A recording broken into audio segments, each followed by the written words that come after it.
Hello everyone, आप सभी का स्वागत है हमारे चैनल पे। आज का जो टॉपिक है ना, बहुत इंटरेस्टिंग टॉपिक है। वो क्या है? अब आप पीछे इनका इमेज देख रहे हैं। ये है श्री राहुल गांधी। कौन नहीं जानता है इनको? सब जानते हैं। ये है श्रीमती सोनिया गांधी। ये भी जानते हैं आप लोग। श्री लालू यादव को कौन नहीं जानता? ये इनके पुत्र हैं और ये भी किसी के जो है ना किन्हीं के पुत्र हैं। तो हम लोग यहाँ पे फैमिली वाला फोटो क्यों लगाए हैं? आप लोगों के मन में प्रश्न उठ रहा होगा कि इसमें कौन सा इंपॉर्टेंट टॉपिक है। आपको बता दें, यहाँ पे जो आज का जो टॉपिक है ना, वो इसलिए काफ़ी महत्वपूर्ण हो गया, क्योंकि यहाँ पर बात किया जा रहा है लोकतंत्र को लेकर।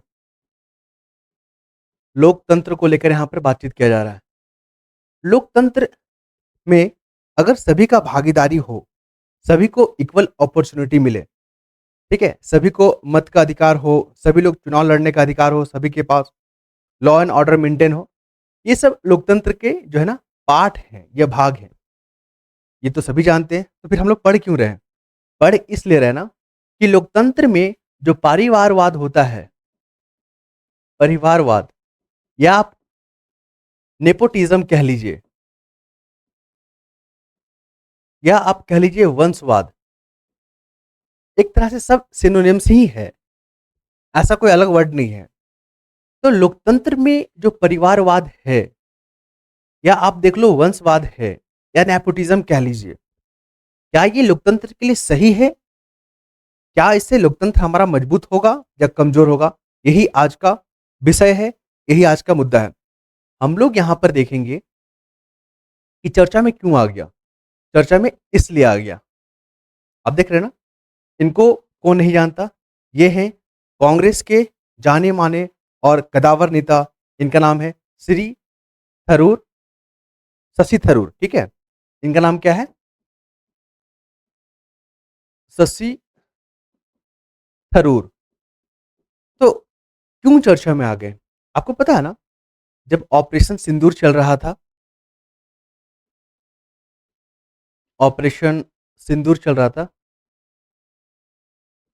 तब वो भारत के पक्ष में या सरकार के जो कदम हैं, उनका इन्होंने स्वागत किया और उन्होंने कहा कि जब बात राष्ट्रीय हित की हो ना, तो वहाँ पे पार्टी की विचारधारा कोई मायने नहीं रखता।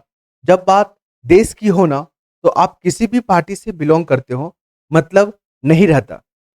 तो यहाँ पर इनके जो विचार थे उस वक़्त, जब पहलगाम घटना हुआ था, ऑपरेशन सिंदूर भारत की तरफ से चल रहा था, या आप कह लीजिए भारत-पाकिस्तान, भारत और पाकिस्तान जो संघर्ष था, उस वक़्त जो इन्होंने स्टेटमेंट दिया, वो देश हित में था, वो नेशनल इंटरेस्ट में था।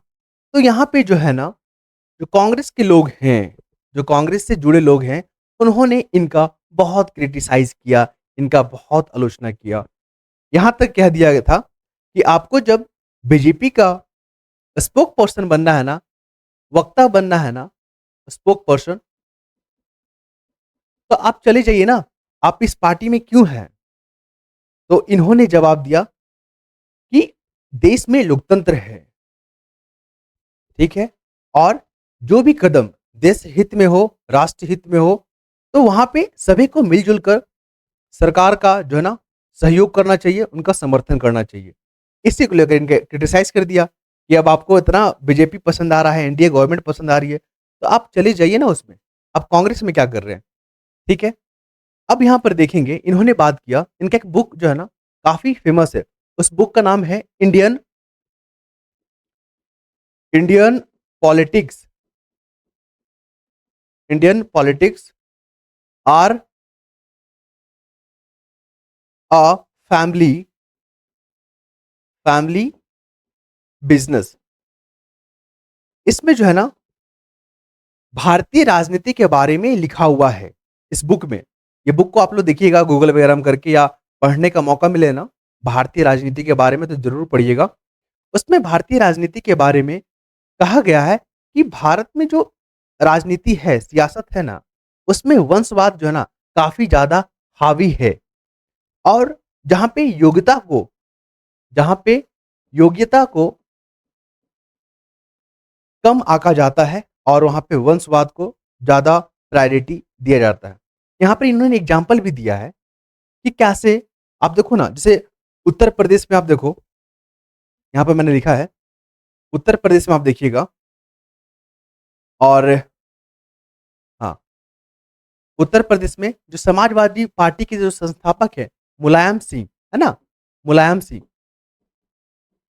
उनके पुत्र का नाम क्या है? अखिलेश सिंह, है ना? अखिलेश यादव, अखिलेश, इनको सत्ता सौंपा गया, ठीक है? ये क्या है? परिवारवाद कहें तो एग्ज़ाम्पल है ना, बिहार में आइए।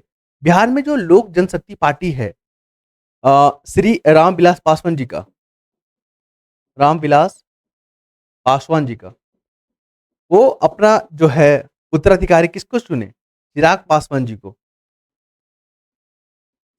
ये भी एग्जाम्पल है परिवारवाद का, वंशवाद का। और देखिए, महाराष्ट्र का देखिए यहाँ पे, कैसे शिवसेना का जो संस्थापक है बाल ठाकरे, कौन नहीं जानता इनको? इन्होंने अपना उत्तराधिकारी किसको चुना? अपने बेटे को। उनका क्या नाम था? उद्धव ठाकरे।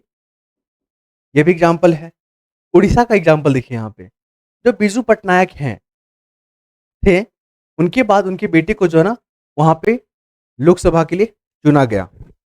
तो लोकतंत्र में परिवारवाद या नेपोटिज्म या वंशवाद बहुत खतरनाक है और हमारे लोकतंत्र को कमजोर करता है। वहाँ पे योग्यता, जो अच्छे-अच्छे जो लोग हैं ना, वो लोग राजनीति में नहीं आ पाते हैं। क्यों? क्योंकि वहाँ पे वंशवाद काफ़ी हावी है। यहाँ पे इस आर्टिकल में आप देखोगे, ये भी कहा गया कि जब स्वतंत्रता की लड़ाई चल रही थी ना, तो वहाँ पे नेहरू और गांधी जो परिवार भी वहाँ पर इन्वॉल्व थे। वहाँ पर भी जो है ना, वंशवाद देखा गया था और कई कदावर नेता को वो अपॉर्च्युनिटी अपॉर्च्युनिटी नहीं मिला, जो मिलना चाहिए था। ठीक है? तो ये आर्टिकल जो है ना, यहाँ पे योग्यता और वंशवाद के बारे में चर्चा किया गया है। आप यहाँ पर देखो, कि जब राजनीति सत्ता का निर्धारण योग्यता या प्रतिभा या ज़मीनी जुड़ाव के बजाय वंश के आधार पर होता है ना, तो ये शासन की जो गुणवत्ता है, जो शासन का जो क्वालिटी है, शासन की गुणवत्ता, उसको प्रभावित करता है।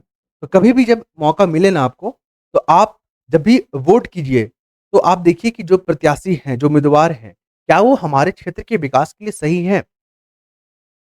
ये देखिए, उनकी योग्यता देखिए, उन्होंने कितना पढ़ा लिखा है, उनका क्या अनुभव है, ठीक है? तो ये सब पहलू पे गौर करना होगा और हमें जागरूक रहना होगा। हम भी एक नागरिक हैं और हमें भी मत देने का अधिकार है। अगर हम लोग अच्छे से अपने उम्मीदवार को नहीं चुनेंगे, तो हमारा लोकतंत्र सही मायने में काम नहीं करेगा। तो आज के आर्टिकल में हम लोग देखें कि इससे जो है ना, शासन की गुणवत्ता क्या होती है? प्रभावित होती है। इसलिए जब भी अब मिलेगा मौका आपको वोट करने का या पार्टिसिपेट करने का, एमएलए, एमपी का इलेक्शन लड़ने का, तो अपने अंदर योग्यता को क्या करेंगे? समाहित करेंगे, ना कि वंशवाद, परिवारवाद को। ठीक है? तो ये था इम्पोर्टेंट। नेक्स्ट वीडियो में इसी प्रकार के टॉपिक को हम लोग कवर करेंगे और आपको पसंद आता है, तो चैनल को देखिए, लाइक तो आप लोग करते नहीं हैं, ना तो सब्सक्राइब करते हैं, ना तो शेयर करते हैं। तो आप लोग को जो अच्छा लगता है वो कीजिए, लेकिन कुछ ना कुछ करते रहिए। ठीक है? नेक्स्ट वीडियो में मिलेंगे हम लोग। धन्यवाद।